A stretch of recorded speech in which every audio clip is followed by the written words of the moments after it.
If you want to write a debut novel, and if you want to publish that debut novel, and if you want to sell that debut novel, you're going to want to stick around to listen to this episode. Well, yes, this is more of a self-indulgent meet the author of my debut novel, which is now available for pre-order. Link in comments for the ebook. If you are someone that prefers to hold a physical copy, that link will be out in June. But maybe you want to read the ebook, and then if you love the ebook, you also want to get the paperback, because I know I have definitely done that before. So, Connecting Flights is out in June 2024. I just sent the draft off to my copy editor yesterday. So this is happening. It's my debut novel. It is about a spoiled college graduate who honestly really has everything she needs, but she's a little entitled in terms of following her dreams and what she wants. And as a result of this sort of bullheadedness, she ends up getting involved in a magical cult of sorts in Portland, Oregon. So if you, like me, have a secret obsession with cult documentaries like Twin Flames, like Nexium, you will enjoy this book. But if you also like kind of books that are a little on the lighter side but are super fast-paced, super entertaining, and there's a B-plot of romance, you will enjoy this book. So again, Connecting Flights is now available for pre-order. You can order it below. I am now on my own personal goal of trying to sell my first 100 copies, and if you are an indie author, I invite you to challenge yourself too, once you publish your debut novel, or maybe it's your next novel, to just go towards that 100 copies. And I am super excited to announce that once I announce the pre-order on like my personal Instagram and my social media, that I have made a total of 5 pre-order sales. So the book is not officially out yet, but I've already sold 5 copies, and I know that might sound like a very small amount, but for me, I am just so excited. I have been wanting to write a book literally since I was a kid, but the closest I got was like this blue binder that my friend passed back and forth in grade 7, but this is a full-on novel. So anyways, let's get into the intro. If I haven't met you before, hi, nice to meet you. My name's Kristina. Welcome to this corner of the internet where we talk books, self-publishing, business, all good things. I have returned to the internet. So this is actually episode 8 of Your First Books podcast. And when I first started this podcast, I wanted it to be a podcast intended to support indie authors to write their debut novel. And I still intend it to be that, but I'm only on episode 8, and I'm not gonna lie, I had hoped to have 12 episodes by now, but I didn't let that stop me from releasing more episodes. Granted, the last one was 2 months ago. And in this episode, I'm going to share a little bit more about me as a person, as an author, what's important to me as a person. So I think if you've consumed some of my content before and you like know me, so to speak, I think you'll really find value out of this episode. It's kind of more of an intimate chat. But if you don't know me, and this is the first episode you clicked on, you are in luck, because my energy is great right now. I'm super excited about the book. And if you want any inspiration at all on how to build your life as a part-time author while also working full-time, I do work a very demanding full-time job. And I'll be completely honest in that my first instinct in kicking off this podcast episode was to just give you a laundry list of my career, which, don't get me wrong, I am very proud of my career and I am happy to talk about it given the chance. But I've been trying to embrace the fact that I am more than just my job. And this sounds so simple on the surface, but if you are someone like me that has been career oriented for the past like 5 to 7 years, and you take a lot of pride in choosing a career that gives you value, gives you rewards, gives back to you, it's hard to separate that, and I don't fully want to separate myself from my full-time work. So for those of you that don't know, I work full-time as an occupational therapist, and I've worked in many settings, but currently right now I am doing mental health with adults, and I really enjoy this work. But as I said, I am trying to learn, like, who is Kristina without her job, without her career, like not just personality alone, but like what are my interests outside of my 9 to 5? And as I get older, I really want to discover who Kristina is without her credentials behind her. Hobbies I enjoy and how I enjoy spending life when I am not working with clients. And honestly, sometimes it can be really, really hard to rest. I'll share this personal anecdote. Like I'm now I'm a firm believer that rest is it's not optional. Like it is required because you can definitely burn out doing things even if you enjoy them. And for the last like 2 months, I've been working really hard to finish the draft of Connecting Flights to send to my copy editor. And, as that deadline came closer, which I extended multiple times, but in the grand scheme of things, it's still out in June, it's still out in 2024. And as that urgency drew nearer, I was spending more and more time writing. I would wake up, make coffee, write, eat, pee, maybe watch like 2 episodes of Bob's Burgers. And those were my weekends just so I could get the draft in. But I kind of got used to that momentum and I let the urgency of the deadline to get that draft in carry me forward. So, by the way, if you are like a new indie author and you want a way to create urgency, pick a deadline with your editor. There is no other feeling than feeling accountable. And if you want to stack that accountability even more, pick a deadline after that editor for the next editor. For example, the final step of Connecting Flights is I hired a proofreader, but I needed to know that I needed to get to this draft to the copy editor at a very crucial deadline because there was a time in between there that I also had to send that to the proofreader. I hope that's making sense. Anyways, I got used to this cadence of just like writing. Oh my God, I have to write another scene. Oh my God, my time is valuable. If I don't write during this time, like that, I'm not getting the time back. Like I have to write. And finally, I sent it at midnight. I did film a vlog about this, but I don't know if I have enough clips, but I did send it at midnight a couple days ago.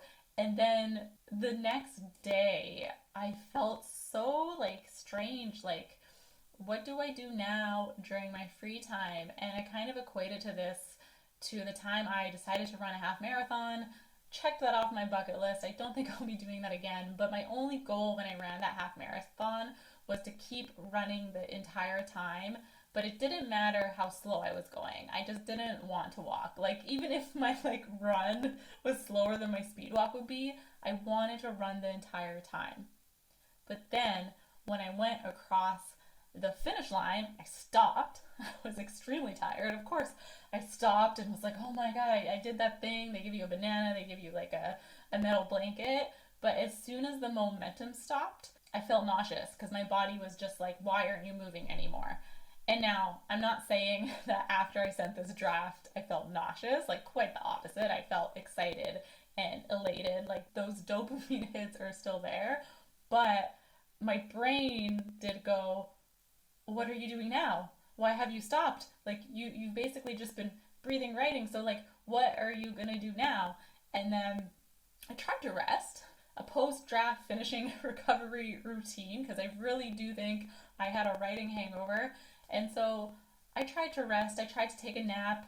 Usually I'm a great napper. I can nap for an hour. I closed my eyes for 20 minutes. I was like, no, I can't nap. Like I need to plan something. I need to plan a project. And then eventually I was like, no, I am being a potato. I am going to watch 3 hours of Netflix. I am going to play the Nintendo Switch. But that was not easy because my brain kept going, what are you doing? But honestly, the day after I submitted my draft, I was so tired that I think if I had, I know I was thinking about productive things, but I think if I had actually tried to do something productive, it wouldn't have ended well. And so I had that writing hangover that lasted a day. And now I'm back and recording an episode, which is great because the draft is out of my hands. And when the draft was in my hands, I thought I can't record an episode because any minute I do spend doing something else is time that I should be writing to get this draft done. So here I am now. Rest is required. Let me know if you too experience writing hangovers. Going back to who am I if I'm not an occupational therapist? Who am I if I'm not an author? Although this Kristina as an author is very new and uncomfortable for me. I still don't fully believe it, despite having a book out for pre-order, but I would be playing the Nintendo Switch. I would be playing Stardew Valley, working on my farm, chopping down trees, or I would be reading a fiction book. I went on vacation recently and I'm almost finished reading Emily Henry's People We Meet on Vacation. But when I was doing these things, I was like, this isn't productive. Like, that's what kept reoccurring to me, even though rest is productive. Because if I don't rest, how am I going to write the next book and the next book, or make the next episode, or create the next piece of content, etc.? But I felt like the content I should consume should be like a self-help book or an educational podcast. Like fiction, like I don't have time to consume fiction, which is so ironic because Connecting Flights is very much a fictional story. And when I first decided to write fiction, I was like, is this legit knowledge? For example, say in like 5 years, I write a nonfiction book of like how to sell 100 copies of your indie book. Like, that's cool, that's flashy, and that's my knowledge, and people can get a takeaway, and those productive people like me are like, oh yeah, I'm reading this productive, because who wants to read fiction?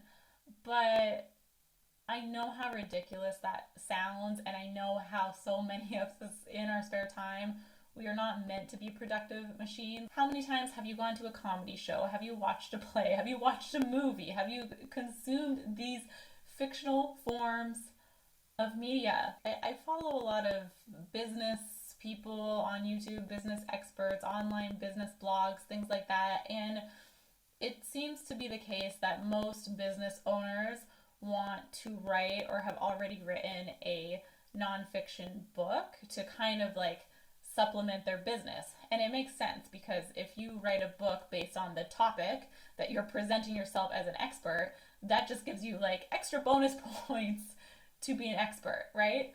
But I would see all these people launching their book or talking about writing a book one day, a nonfiction book, and I started to think like, oh, does having a nonfiction book, like, it has more street cred, because you have this fiction is equally important as nonfiction. And I really, really want you to hear this and let it sink in, especially if you are someone like me who is like, I gotta be productive and maybe I should write a how-to book as my first book and all these things. But that's not actually what you want, and you do actually want to write a fiction novel. Fiction has just as much street credit as nonfiction. Just let that sink in.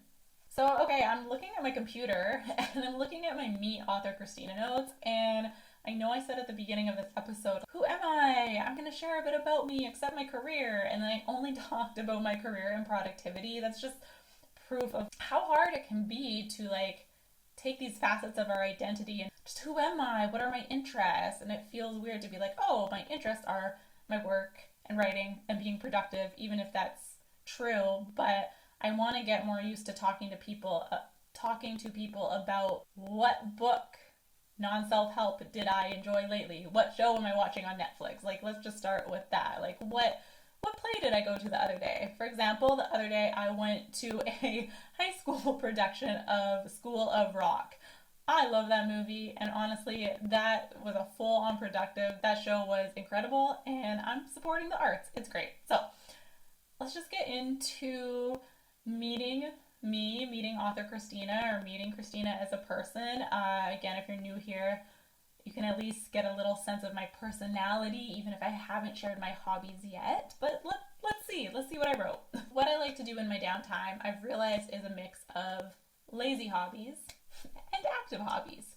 So honestly, I wrote this a while ago. It took me 2 months to pull out this camera again. So I'm just going to read from the list, because I really don't remember what I wrote, other than I probably wrote about the Nintendo Switch because I was in a phase when I wrote this. So here we go. I love watching stand-up comedy, either live or at home. And my favorite stand-up comedian of all time is Taylor Tomlinson. And most recently, I've also been enjoying Trevor Noah's recent special, which I can't remember the title, but it was released a few months ago on Netflix. And I've also been watching clips on YouTube from Live at the Apollo. Oh, and Fern Brady is a comedian who I recently discovered, and I would really love to read her book, Strong Female Character. And I love that she titled it Strong Female Character. I think she titled it like as a joke, and then she thought it was kind of cringy, but then it fit. So there's some comedian suggestions if you also like stand-up comedy. And then, of course, I went on to Netflix. So the shows in the current rotations are Bob's Burgers, Better Call Saul, which is the prequel to Breaking Bad, and I had zero expectations going into that show. And let me tell you, watching Better Call Saul was like the best education on what great storytelling looks like. And then I did watch a few episodes of Castle. So Castle, if you don't know, is about this detective who starts following these murders, and the murders are resembling crimes that are in this fiction author's book. So the fiction author is pulled in to help solve the cases, and it's very like, the format is very like quick and quippy. It's almost CSI almost, but kind of fit into that book theme. An honorable mention, even though I haven't watched the show in a while, is the show Younger.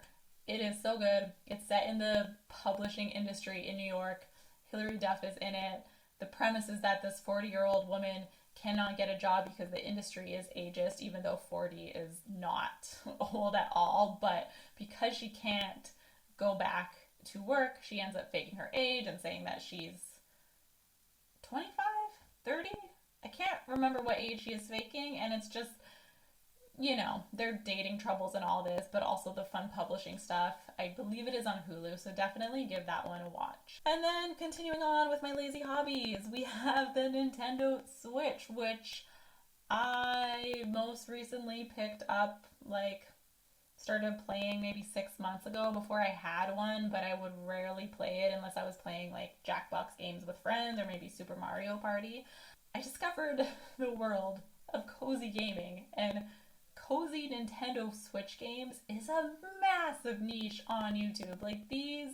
It just blew up. So just games that, you don't have a lot of stress because you're not trying to attack someone or beat the bad guy or whatever.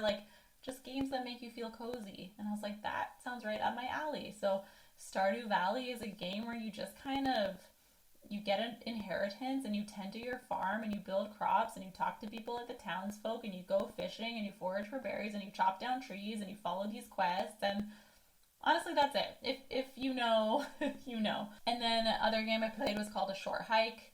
You are literally just a penguin trying to get to a top of a mountain. And it's lovely. The music, everything, I love it. Beacon Pines. I have so much to say about this game. It was basically a visual novel. It's very nostalgic. It kind of combines Stranger Things with, Stranger Things with something even more wholesome. Stranger Things with Gilmore Girls. I don't know. There's this little mystery in the town. Again, if you like cozy games, check out Beacon Pines. It won a lot of awards as an indie game, which I love to support. Okay, we're moving on to more active hobbies now.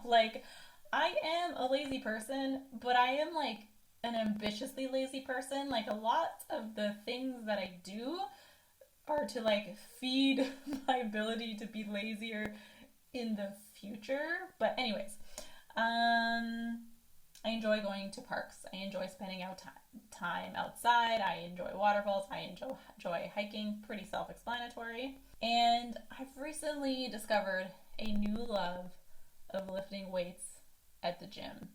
This is shocking. I've always known you need to go, you need to exercise, you need to eat relatively healthy, but I'm lazy and I like food, but I do like how I feel after a good workout. And I started thinking okay, I am in my 30s and I'm getting older, and I have worked with a lot of patients when I used to work at the hospital who are much older than me, but they fall and they break their hips and their bones are weak, and I was I need to incorporate more strength into my workouts. And honestly, since I think September or October, I started tracking the days I was going to the gym, but since October of 2023, I have been consistently weightlifting at the gym, with the exception of a 1 week break, maybe a 2 week break, maybe a 3 week break, but I always return. And then another interest of mine is fashion. but I have left this behind recently. And what I say by leave behind is I haven't been doing a lot of shopping. During my downtime, I would go to the local thrift store and just like buy some pieces to try out sort of like different silhouettes, because I've been trying to figure out how to dress like more fashionable, whatever that means for me, but also wear more colors and be more professional, but also add like playfulness to it. I'm not wearing them now, but I bought some ice cream earrings. I'm just trying to wear more colors and have more of a style other than to just like put on an oversized hoodie. So it's something I've been exploring lately, but I haven't gone shopping. So lately I've just been like, Kristina, wear more bright colors. This pink shirt, an example. It's the shirt I wore to the gym today, but it is a bright color. It is not a gray shirt. Okay, and then obviously writing. And I chose this one last because this is a writing channel or a writing podcast, and I do write a lot, but it's not the only thing I'm doing unless I have a deadline coming up. And I learned recently that I am actually quite a social person. I don't want to say I learned that recently. Like, I've always have had friends. I've had no issue making friends. Like, I've always gone to events, like not large events, but say like small gatherings, small board game nights, that kind of thing. But for so long, like, I always identified as someone who was shy, and like I can be quiet, but anytime, like literally for the past like 4 years, anytime I've told someone like I'm shy, they're like, no, you're not. Like, other people don't perceive me to be shy, even though I have held on to that for so long. And so I've just learned I'm social and I'm introverted, but I guess I'm not shy, which is crazy. Like, I still don't believe that. Like, if you were to tell that to teenage Kristina, like, the fact that she was shy was like her nightmare, and this like ultimate like torch, I don't know, this ultimate like torch of shame that she carried was like, oh my god, why am I shy? This sucks. And I guess I carried that, but most people disagree with me. So that's great. That's another fun personal fact to share.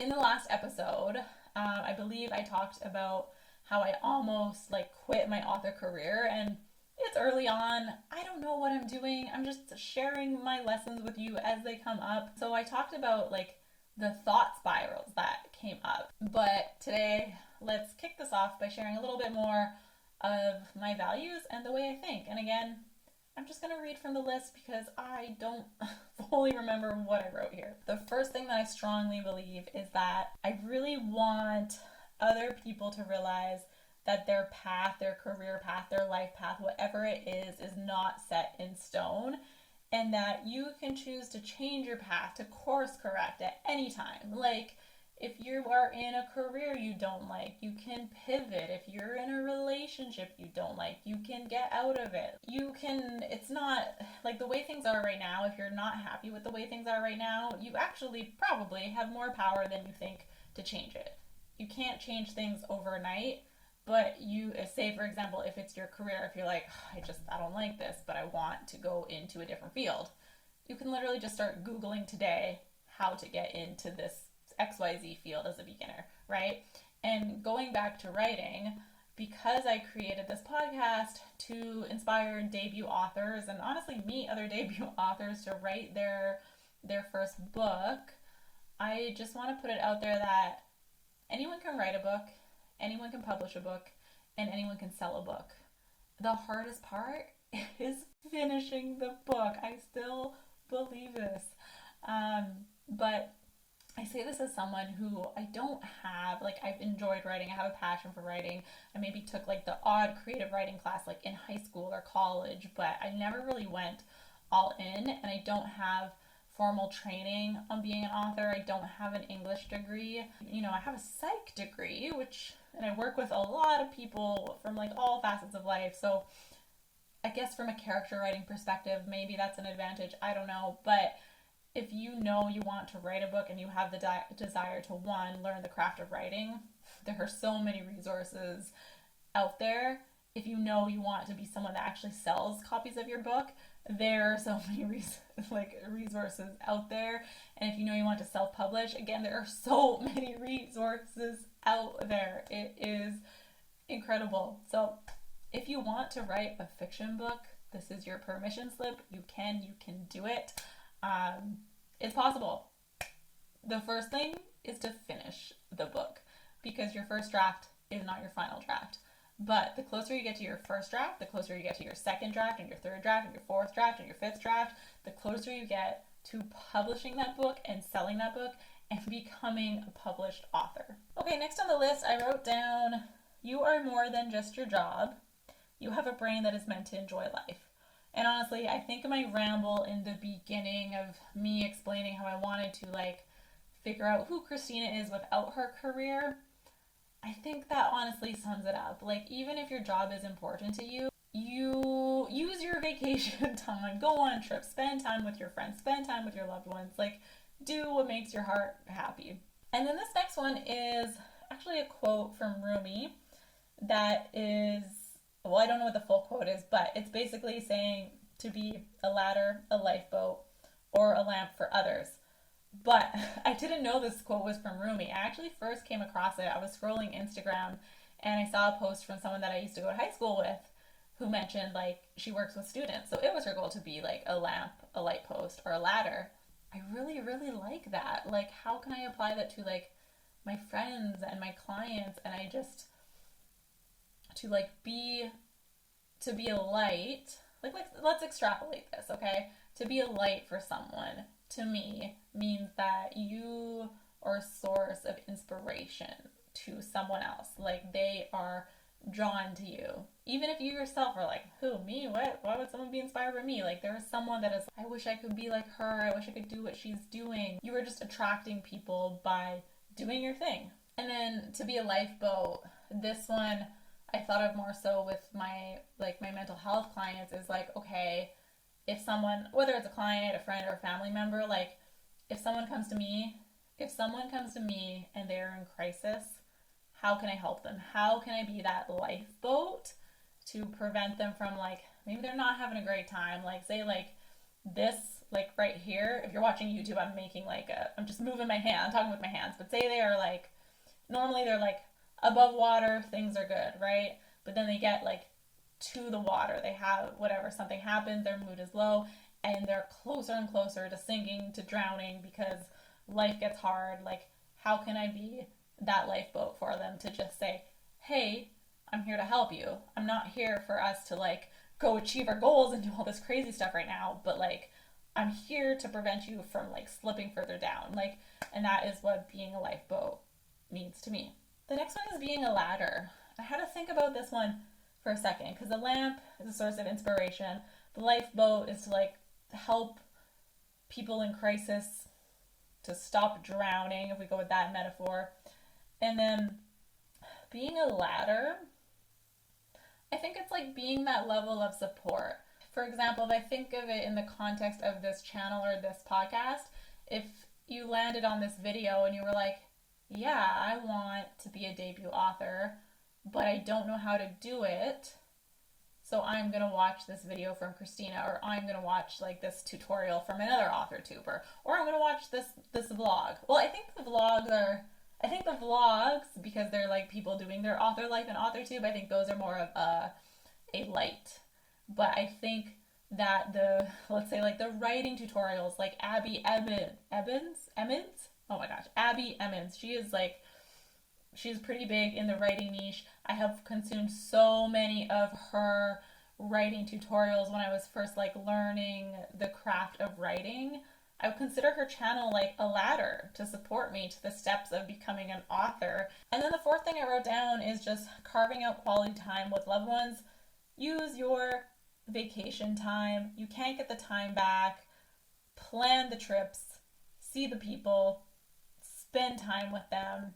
It's so important. You can always say oh yeah, I'll see you soon, but without an actual plan, it's going to be delayed. So honestly, just use your vacation time and spend time with the people that you care about. So if you've made it this far in the video or the podcast, thank you so much for listening. Thank you so much for being here today. I know it's been a couple of months since I've been on here, but I've just been really trying to get connecting flights to you this year. Again, you can pre-order it, link in the comments or in the show notes. If you're more of a paperback person, that option will be available to you on Amazon in June as well. So I'm super excited. Let me know where you're at in your author career. These videos, I know sometimes it's a couple months before I post one, but they're not going away. I'm trying to build the consistency muscle of posting these videos, and I'm going to continue to post them consistently in terms of whatever that looks like for me. But again, thank you for being here, and I will see you in the next one.